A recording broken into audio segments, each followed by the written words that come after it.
Ik heb er wel wat nooit mee, maar ik denk ik als dagbladzers ben wij altijd een hele actieve groep geweest. En wij hebben altijd alles vaker net zo best dan. En dan werd er een actie voert van je kan dan obligatiescheepje.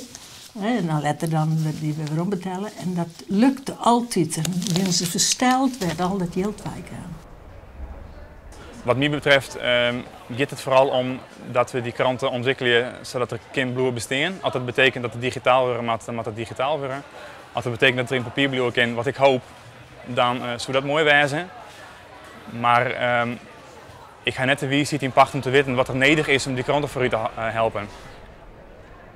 Wij zijn opgevoed met het Fries Dagblad. En mijn heid zei altijd in een christelijk gezin, je hebt een christelijke krant. Ik ben abonnee van het Fries Dagblad, eigenlijk van huis uit.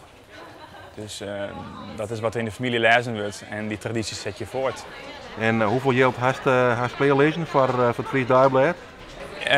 Zodra er een fysiek om geld komt, dan zeg je wat voor rond dat ik dat ha.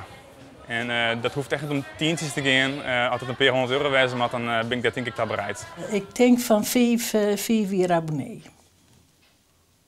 Dus 5 keer een abonnement kiezen Ja. wat jou onbelangrijk krijgen om de toekomst te verzekeren. Ja.